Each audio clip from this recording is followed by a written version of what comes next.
Le voyage dans le temps, épisode 83, deuxième partie. L'ego ne sait pas qu'une énergie qui a engendré un blocage, une difficulté, un problème, ne peut pas trouver la solution à ce problème. C'est-à-dire la vibration. Puisque l'univers lit notre fréquence vibratoire, la vibration qui a attiré des situations pénibles, limitantes, bloquantes dans notre vie, cette vibration ne peut pas nous trouver la solution. Ça veut dire qu'il faudrait qu'on change de vibration. Alors, c'est quoi une fréquence vibratoire? C'est quoi une vibration? Pour identifier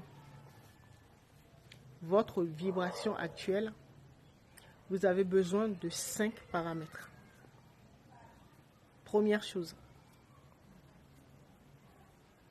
vos croyances. Vous devez identifier vos croyances actuelles.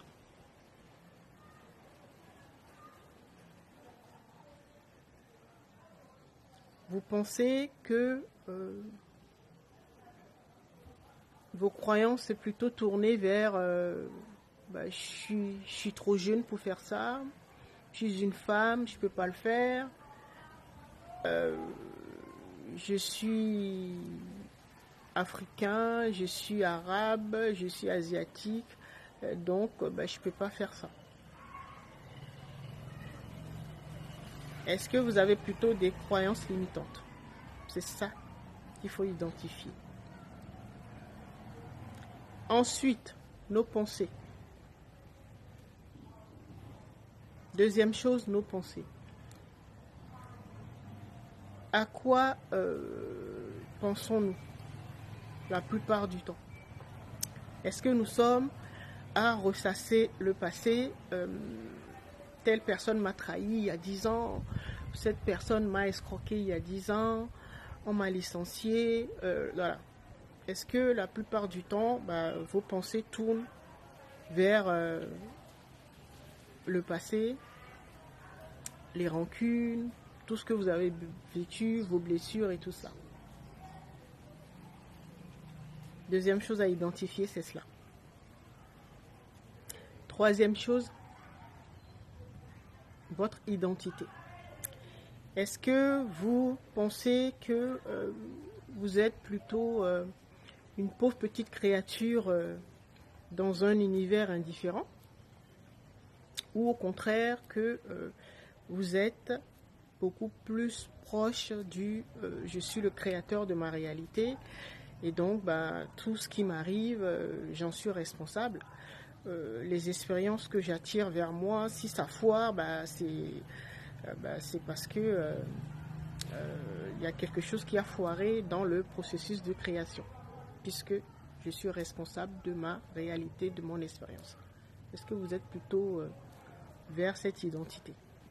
Voilà, troisième chose à identifier. Quatrième chose à identifier,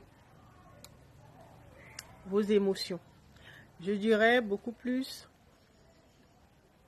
vos convictions émotionnelles, c'est-à-dire ce qui valide vos convictions. Est-ce que vous êtes plutôt du genre, quand je sors du confessionnal, que je vais confesser mes péchés, quand je ressors de là, je me sens léger, comme si j'étais déchargé d'un poids. Donc ça veut dire que Dieu m'a pardonné mes péchés. Et donc, je peux repartir pour mentir, escroquer les gens, voler l'argent dans la caisse de l'État, Et comme ça, bah, je reviens la semaine prochaine pour... voilà.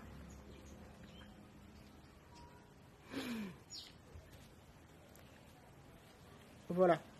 C'est un exemple. Est-ce que c'est plutôt ces émotions qui valident vos convictions? Parce que l'univers ne vous juge pas. Vous allez voir que ça va marcher. Vous allez faire vos conneries et bah, vous revenez tous les vendredis, vous confessez et voilà. Parce que c'est nous qui fixons les règles de notre réalité ou de notre univers. D'accord? Ça ne veut pas dire qu'il n'y a pas de conséquences. On verra ça après. D'accord? Et donc, je disais, nos croyances, nos pensées, notre identité, nos émotions ou nos convictions émotionnelles. D'accord? Et le 5e point, c'est notre attention. C'est-à-dire ce qui capte notre attention dans la journée. C'est ça qu'il faut identifier. Est-ce que nous donnons notre énergie vers des choses qui nous tirent vers le bas, qui nous stressent, à regarder l'actualité, il s'est passé tant dans le monde, voilà. Est-ce que c'est plutôt vers là que nous portons notre attention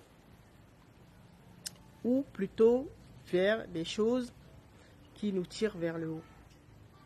Comme je vous le disais dans la première partie, c'est très simple pour savoir si nous sommes à notre place et que nous sommes dans l'action juste. Mais c'est de savoir si nous sommes en paix. D'accord? Donc, ces 5 points, c'est ça qui nous permet d'identifier notre fréquence actuelle, notre vibration actuelle.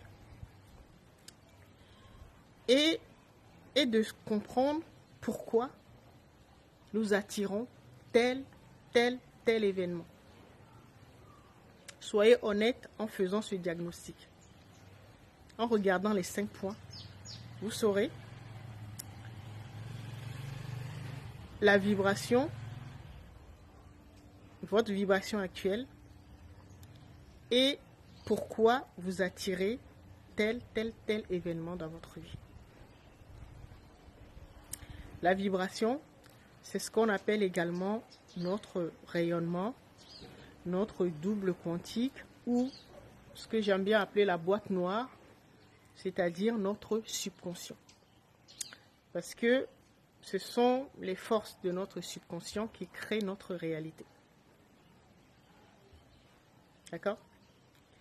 Et donc, les programmes qui sont contenus dans notre boîte noire, c'est-à-dire dans notre subconscient, en fait, c'est ça